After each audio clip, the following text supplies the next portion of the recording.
Grand Marshal Krixvoth stared at the holographic display with his 4 eyes twitching in what his species considered barely contained amusement. The neural-linked command center of the NSS Inevitable Victory hummed with the soft purr of quantum computers as his bridge crew reviewed footage from their initial reconnaissance of Earth's military installations. "Observe, my esteemed colleagues," he gestured with one of his secondary arms, while his primary appendages maintained neural contact with the ship's systems. "These humans still propel their weapons using chemical explosions." He emphasized the last words as if discussing something particularly distasteful, like finding mold in one's nutrient processor. His science officer, Nakamura, bobbed her head crest in agreement. "Quite primitive. Their most advanced projectile weapons barely achieve velocities of 1,200 meters per second. Our lowest-grade personal shields are rated for impacts up to 50,000 meters per second.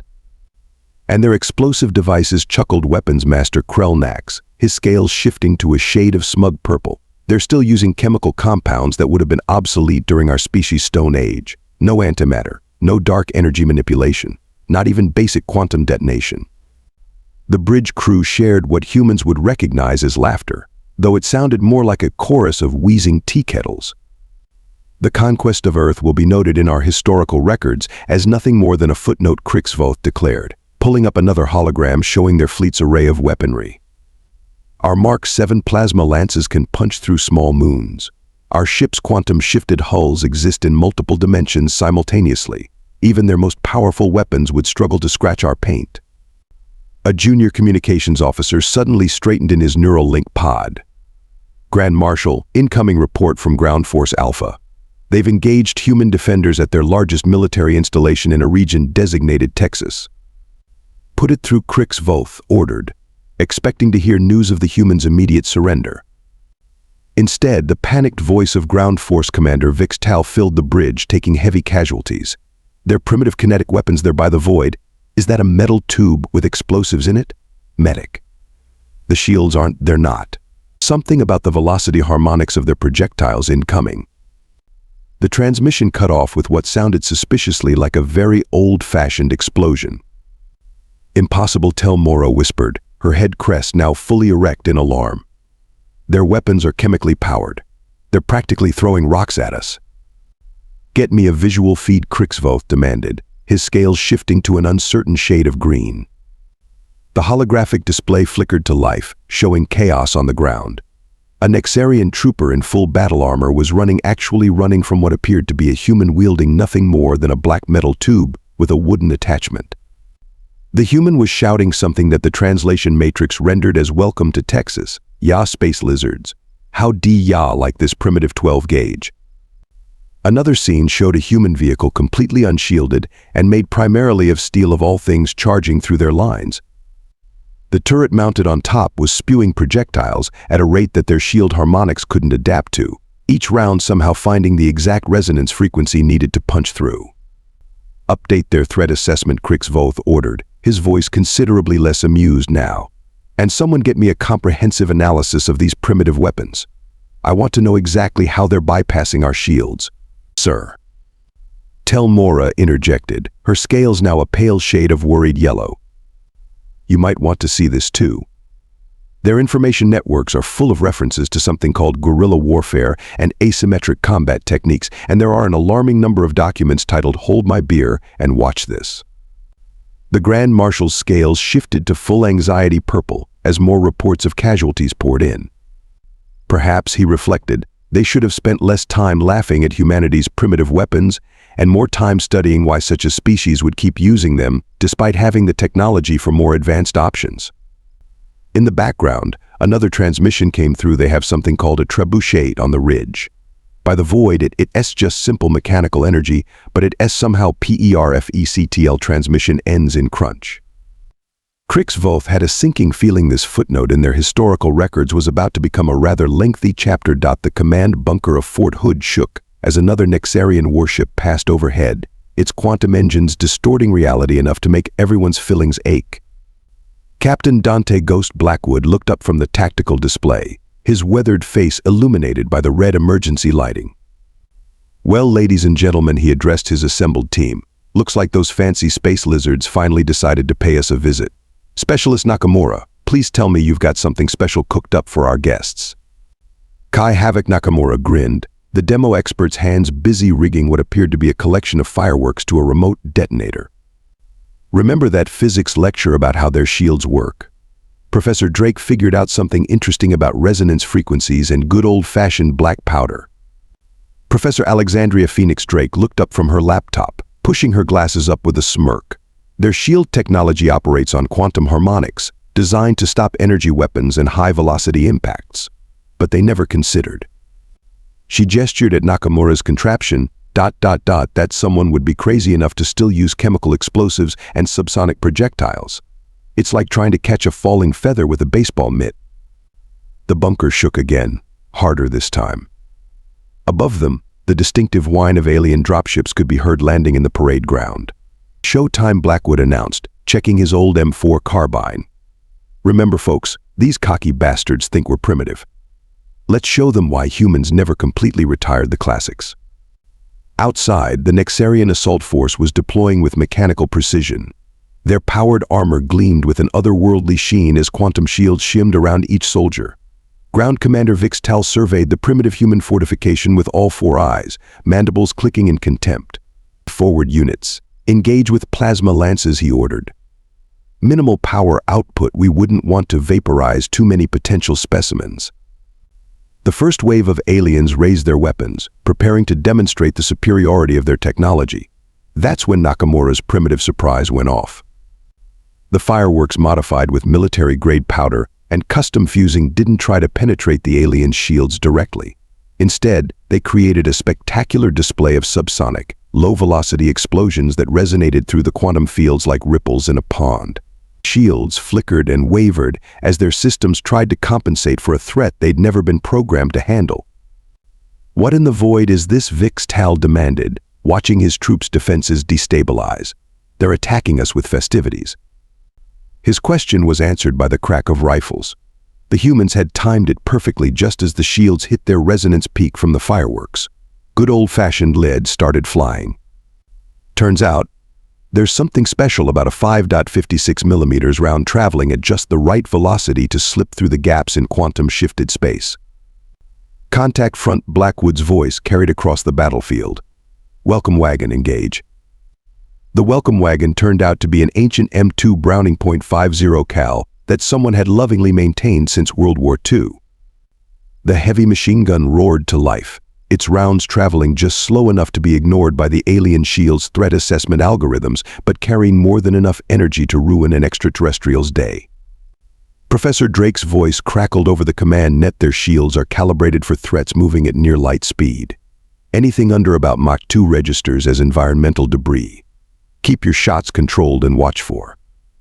She was cut off by a massive explosion as Nakamura deployed his next surprise. "Sorry," Prof, he radioed, "but I just had to test that theory about their armor's reaction to thermite. Turns out, melted alien armor looks pretty similar to melted human armor. Who knew?" The Nexarians were learning some harsh lessons about primitive warfare. Their tight formations, perfect for energy weapon firefights, made excellent targets for fragmentation grenades. Their advanced targeting systems, designed to track hypersonic projectiles, struggled to lock onto humans using basic cover and concealment. And their battlefield doctrine had absolutely no protocols for dealing with a crazy human in a bulldozer. "Who is operating that yellow construction equipment?" Vix Tal screamed as one of his squad leaders went flying, swatted aside by an armored scoop that wasn't supposed to be reinforced with titanium plates. "That'd be Sergeant Murphy from Engineering," Blackwood replied on an open channel, just to rub it in. "He's been wanting to try that since he saw your ships land. Says the blade's rated for clearing debris and, well, your troops are kind of debris-sized." The aliens attempted to regroup, bringing up their heavy weapons. But in the time they'd spent advancing in textbook formation, Nakamura had seeded the entire area with impromptu devices that would have gotten him expelled from any reputable engineering school. "Hey Prof, he radioed, "remember when you said mixing those compounds would be irresponsibly volatile? Please tell me you didn't." Drake started. The explosion answered her question. A mixture of basic chemicals, arranged in precisely the wrong way, created a cascade of reactions that played merry hell with the aliens' sensitive equipment. Their neural interfaces crashed, trying to process sensor data that suddenly made no sense. status report, Vixtal demanded. "Sir," one of his surviving officers responded. They're using projectile weapons from their history archives, chemical explosives that predate their digital age, mechanical devices that don't even have targeting computers. We never programmed our defenses for this level of technological regression." Blackwood's voice crackled over their comms again. "That's the thing about humans, lizard boys. We don't abandon tools that work just because we've got shinier ones." Now, about that surrender discussion. In orbit, Grand Marshal Crix Voth received Vixtal's retreat request with disbelief. The message contained only one line, "Sir, they're not primitives. They're archivists. On the bridge of the NSS Inevitable Victory." Science Officer Telmora's head crest was drooping with exhaustion. 3 days of continuous shield modifications had yielded nothing but more creative ways for humans to bypass their defenses. "Perhaps if we modulate the quantum harmonics to account for slower velocities," she began. "They started using something called slingshots," interrupted a junior officer, scales shifting to embarrassed purple. "Apparently it's technology that predates their written history." Grand Marshal Crix Voth fought the urge to bang his head against the neural interface. How? Just how? "The humans appear to be systematically testing every weapon they've ever invented," Telmora explained, pulling up a holographic analysis. "They started with their modern arsenal, then worked backwards through their history when they discovered our vulnerability to primitive kinetics. Surely they can't go back much further than their gunpowder weapons," Crix Voth reasoned desperately. A new alert flashed across the command center's displays. Professor Drake's voice, intercepted from human communications, filled the bridge. "Attention, all units, Medieval Weapons Club deployment successful. Phase 1 complete." "What's a Medieval Weapons Club?" someone asked. They found out 30 seconds later when the first trebuchet-launched payload cleared their defensive perimeter. The projectile, traveling well below their shield's minimum threat velocity, splattered across a dropship's hull. It turned out to be honey, mixed with fire ants. "Who does this?" screamed Weapons Master Krell Nax, watching through ship cameras as the tiny insects found their way into the dropship's external sensor arrays. "What species weaponizes insects that were already weaponized by nature?" Meanwhile, on the ground, Specialist Nakamura was having the time of his life. "Hey, Professor, remember when you said studying ancient siege engines was a waste of time?" Professor Drake, monitoring the effectiveness of their increasingly archaic arsenal, couldn't help but laugh. "I stand corrected, though I still question the psychological warfare value of launching beehives." Speaking of psychological warfare, Captain Blackwood cut in. "You should see what's happening on their command frequencies. Apparently they're terrified of something called the History Channel effect." He wasn't wrong. Nexarian intelligence analysts were losing their minds trying to catalog the expanding array of human weapons. Every time they adapted their shields to stop one threat, humans would dig something even older out of their arsenal. "They've mounted primitive rotary weapons on their civilian vehicles," reported a traumatized scout. "The humans call them potato guns, but they're not limited to firing vegetables. Yesterday, one launched a sock full of ball bearings." A sock.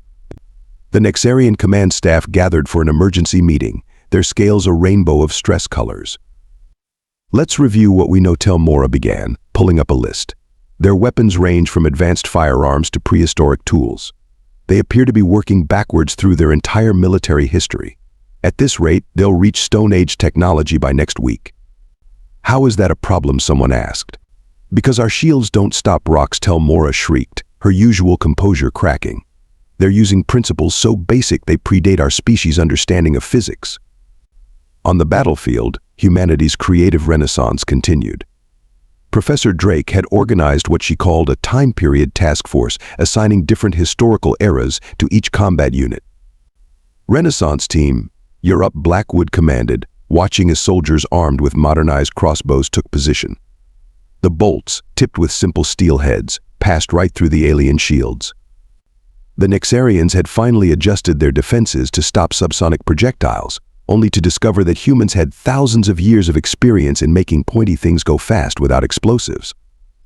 Sir Nakamura radioed, barely containing his glee, "You need to see what the Ancient Warfare Club did to their western flank. Turns out those replica Greek fire recipes work great against quantum-shifted armor." The aliens were beginning to show signs of serious psychological strain. Their combat psychiatrists reported a sharp rise in what they termed historical anxiety disorder. Troops jumped at the sight of any primitive technology. One unit refused to advance because they spotted humans wearing what appeared to be Revolutionary War uniforms. "They're becoming impossible to predict," complained Ground Commander Vix Tal. "Every time we think we understand their capabilities, they dig up another weapon from their past." Do you know what a pugil stick is? Because I didn't, until one of their warriors beat my best soldier unconscious with what appears to be a padded log. Professor Drake's voice crackled over the command net. Phase 3 initiating. Bronze Age Battalion, you have the green light.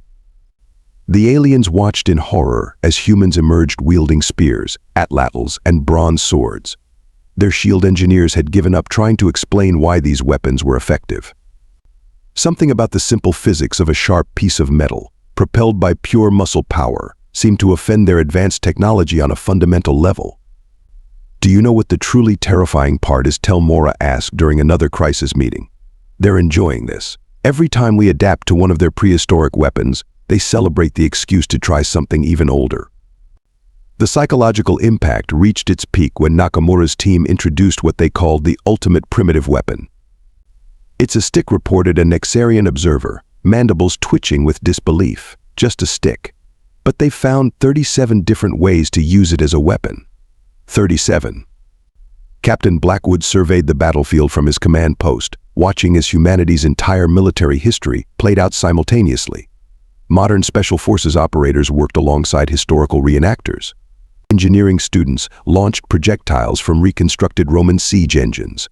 And somewhere out there, Nakamura was probably inventing entirely new ways to weaponize the contents of a typical garage. Status report, he called over the command net.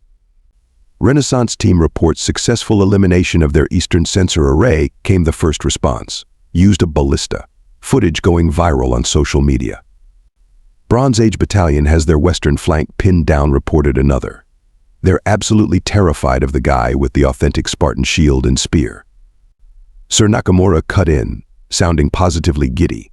"Remember that collection of carnival games in storage? Turns out a high striker makes an excellent anti-armor weapon if you replace the bell with a shaped charge." Professor Drake, monitoring the aliens' communications, added her own update. Their psychological warfare division just surrendered. Apparently they found our casual disregard for technological progression to be, quote, mentally destabilizing. In orbit, Grand Marshal Krixvoth received what would become the most infamous intelligence report in Nexarian military history. Human combat doctrine appears to be, if it ever worked, keep it. If it stops working, try something older. Request immediate intervention from Cultural Anthropology Division.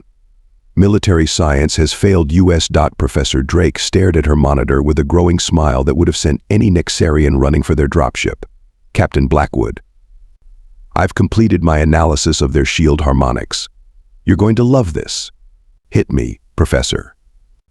Their entire defensive doctrine is built around stopping things that are trying to kill them, she explained, sending the data to the command center. The faster and more lethal the incoming threat, the stronger their shields become. It's literally programmed into their combat philosophy. So that's why they can't handle primitive weapons. Nakamura cut in, his voice carrying the distinct sounds of something explosive being assembled. Their shields don't register them as actual threats until it's too late. Exactly. And I figured out how to exploit this on a massive scale. Professor Drake's fingers flew across her keyboard. Their shields aren't just technology, they're a reflection of their entire military psychology. They're so convinced of their technological superiority that they've programmed their defenses to literally ignore anything they consider primitive. Blackwood leaned forward, interest peaked. And how do we use this? We go even more primitive, she grinned.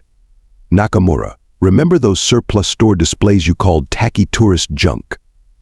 The replica Native American arrows and Nakamura's laugh carried a hint of manic glee. Their shields would read those as decoration, not weapons. Precisely. Get your team together. We're going to teach our alien friends about the joy of historical reenactment. Across the battlefield, the Nexarian forces were already struggling with humanity's endless parade of obsolete weapons. Now they faced something even worse: humans who had stopped pretending to be modern at all. Movement on the ridge called out a Nexarian scout. They appear to be primitives with painted faces and incoming. A volley of arrows, perfectly crafted replicas of indigenous American designs, sliced through their quantum shields like they didn't exist. The shields, programmed to stop hypersonic projectiles and energy weapons, completely ignored what they categorized as cultural artifacts. "How are they still finding new old ways to kill us?" screamed Vix Tal as his command post was peppered with arrows. "Their species has only existed for a geological eye blink." Professor Drake's voice came over their command channel, because at this point, why not psychologically torture them too? Fun fact, humans spent most of our history finding creative ways to throw pointy sticks at things we wanted dead. We got really good at it. Nakamura had taken this information and run with it. His teams were now deploying what he called historically accurate surprises across the battlefield, replica war clubs that ignored shield harmonics, stone-tipped spears that passed through quantum-shifted armor like it was tissue paper, and his masterpiece catapults launching clay pots filled with a mixture that any ancient Greek would have recognized. "Greek fire?" Professor Drake asked when she saw the results. With some modern improvements, Nakamura grinned. "Turns out their fancy armor doesn't handle good old-fashioned chemical fires any better than bronze breastplates did." Captain Blackwood coordinated the assault from his command post, watching as humanity's military history became the aliens' worst nightmare. Teams of soldiers, dressed in everything from modern combat gear to replica indigenous warrior attire, struck from all directions using weapons spanning 10,000 years of human innovation. "Status report," he called out. Northwest Sector reporting came the first response. "They're retreating from the replica Viking shield wall. Apparently, their combat AI can't process primitive humans with big axes as a serious threat until after the axes hit." Southeast here, another voice chimed in. "The traditional martial arts club is having a field day. Their shields don't stop roundhouse kicks at all." Nakamura's primitive weapons division reporting came a particularly gleeful transmission. "You know those tourist trap tomahawks from the base gift shop? Turns out they work great when you throw them at aliens who think they're decorative items." Professor Drake monitored the aliens' communications, providing regular updates on their deteriorating morale. "They're starting to develop what they call temporal combat anxiety," she reported. "Apparently they're terrified because they don't know what century the next attack will come from." The turning point came when Nakamura unveiled his masterpiece, a combination of every primitive weapon concept into one devastating package. "I call it the historical special," he announced proudly. "Take one replica Native American blowgun dart, attach a small pouch of Greek fire, wrap it in strips of cloth soaked in various interesting chemicals that predate the Industrial Revolution, and launch it from what appears to be a children's toy water balloon slingshot." The results exceeded even his expectations. The Nexarian shields, programmed to ignore anything so primitive, didn't even flicker as the projectiles passed through. The resulting chaos as dozens of historically accurate incendiary devices ignited inside their formation was spectacular. "Their tactical AI has crashed," Professor Drake reported, unable to keep the satisfaction from her voice. "It's receiving so many inputs about impossible primitive weapons that it's shut down rather than continue processing what it considers logical impossibilities." Grand Marshal Crick's Voth's voice, intercepted from their command channel, summed up the Nexarian response perfectly. "How can they be beating us with museum pieces? Their weapons belong in historical archives, not battlefields." "That's humanity's secret," Blackwood replied on an open channel, "just to twist the knife. We never stopped using what works. We just kept adding new options. Now, about that surrender." The final indignity came when they discovered what Nakamura had done to their landing zones. "Are those caltrops?" a Nexarian officer asked in disbelief. "Yep," Nakamura replied cheerfully on the open channel. "Copied the design from a book about Roman warfare. Amazing how some ideas just never go out of style, isn't it?" Sovereign Commander Zythrix stood on the bridge of his flagship, mandibles clicking in barely contained fury. "Launch everything we have. Every ship, every warrior, every weapon. I will not be defeated by creatures who still think throwing rocks is valid military doctrine." The Nexarian fleet descended through Earth's atmosphere, a sight that should have inspired awe and terror. Instead, Professor Drake watched the tactical display with an expression that could only be described as predatory. "They're doing exactly what I hoped," she transmitted to the command net. "Their wounded pride is making them predictable." Captain Blackwood's voice crackled back, "All units, Operation Technological Regression is go. Remember, the more advanced their weapons, the more satisfying it is to beat them with a stick. The Nexarian assault began with a barrage of quantum weaponry that could have cracked a small moon. It was impressive, devastating, and completely missed the human forces who had taken inspiration from their most ancient ancestors by hiding in caves. Status report Zythrix demanded as the dust cleared. No casualties reported. Among the human forces came the bewildered response. They appear to be singing something about the old ways are the best ways while emerging from primitive earthen fortifications. Nakamura's voice cut through their command channel. Hey aliens. Ever wonder why humans spent so much time perfecting the art of hiding in holes? This is why.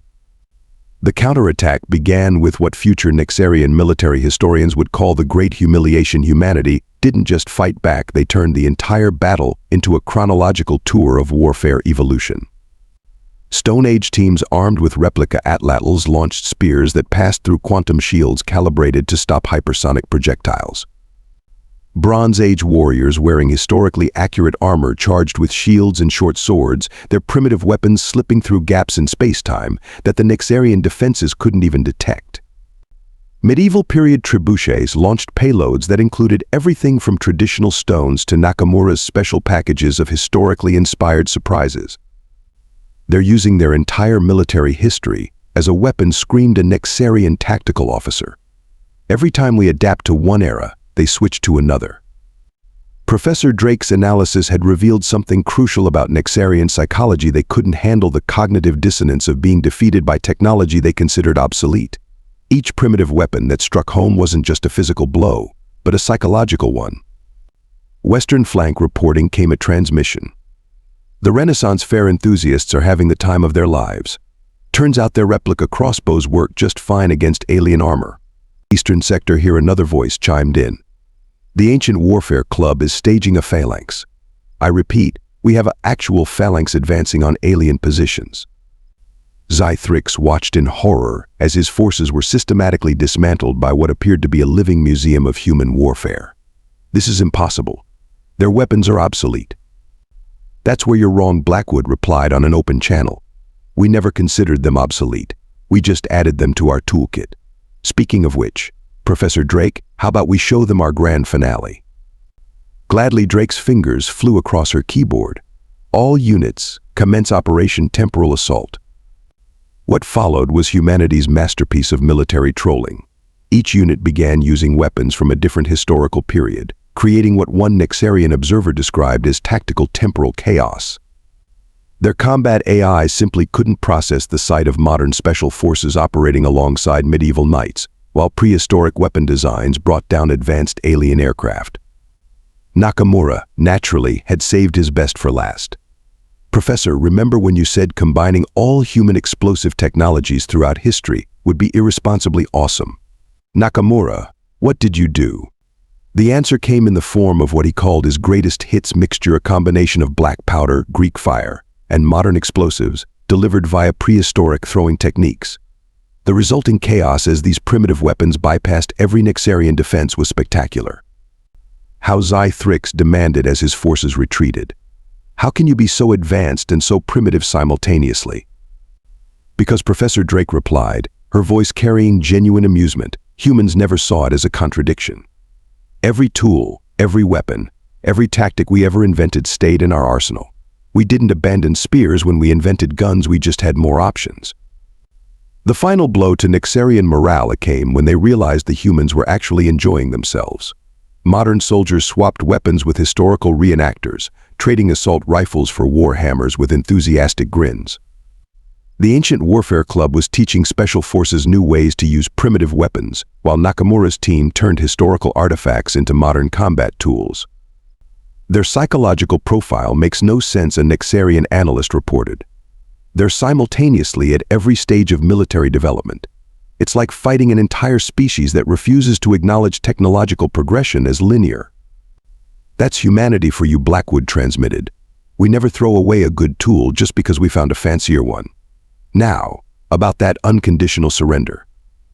Zythrix, watching his mighty fleet being systematically dismantled by what amounted to a military history museum come to life, made the only logical choice. "We surrender," he announced. "But I must know, how did you know this would work?" Professor Drake's reply would be quoted in Nexarian military academies for generations because you advanced in a straight line, always abandoning the old for the new. Humans, we just kept adding to our arsenal. After all, sometimes the old ways are best, especially when your enemy doesn't expect them. In the background, Nakamura could be heard asking if anyone wanted to help him test something called a historically accurate siege tower. The Nexarians surrendered faster. The Earth delegation sat across from the Nexarian representatives in what had once been the aliens' primary command center. Now somewhat scorched and sporting several historically accurate arrow holes in the walls. Captain Blackwood couldn't quite hide his grin as Sovereign Commander Zythrix's scales shifted through various shades of embarrassment. "Let's review the terms," Professor Drake began, pulling out of all things a leather-bound paper notebook and fountain pen. The Nexarians flinched at the sight of such primitive writing tools. First, she continued, "the official recognition of all human weapons as valid military assets, regardless of their technological era or apparent simplicity." Agreed, Zythrix sighed. "Though I must ask, does this include that thing Specialist Nakamura built using rubber bands and paper clips?" Especially that. Blackwood nodded. "We're still not sure how it works either, but it took out 3 of your dropships." The second term caused visible distress among the alien delegation. All future Nexarian shield technology must be tested against the full spectrum of human warfare capabilities, from modern to prehistoric. "Do you have any idea how difficult it will be to design shields that stop both plasma weapons and pointy sticks?" one of the alien engineers complained. "That sounds like a you problem," Nakamura cheerfully replied, while tossing what appeared to be a rock with string tied around it from hand to hand.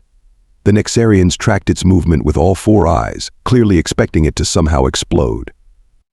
The final terms included a mandatory cultural exchange program, focusing on what the humans called historical appreciation. The aliens were particularly concerned about the requirement to participate in something called medieval times at least once per diplomatic visit. "Is the dinner theater really necessary?" Zythrix asked. "Consider it educational," Professor Drake smiled. "After all, you should understand why we kept all these old weapons around. Sometimes they're just fun." As the treaty was being finalized, a junior Nexarian officer approached with a datapad. "Sir, we've completed our final analysis of human combat effectiveness." The report was admirably succinct. Humans are the only known species to treat military history as a menu rather than a timeline. They do not replace combat techniques, they collect them. Every human is potentially armed with their entire species' history of violence, and worse. They seem to enjoy using their oldest weapons most of all. Recommendation: never again assume any human technology is obsolete. They keep it all, not out of sentiment, but because they're terrifyingly good at finding new ways to use old things to break new things. Zythrix signed the treaty with the provided quill pen, trying not to think too hard about how a feather dipped in liquid pigments was being used to end a war with a spacefaring civilization. "One last question," he said. "Was it really necessary to deliver our surrender terms via someone hitting a big drum and shouting, 'Hear ye, hear ye'?" "No," Blackwood admitted. But it was hilarious. In the background, Nakamura could be seen explaining siege engine mechanics to a group of fascinated alien engineers. Humanity's diplomatic victory was complete. They had not only won the war, but had somehow got their conquerors interested in their hobby of historical warfare. "Just wait until they discover the Renaissance Fair," Professor Drake whispered. "That's next month's cultural exchange.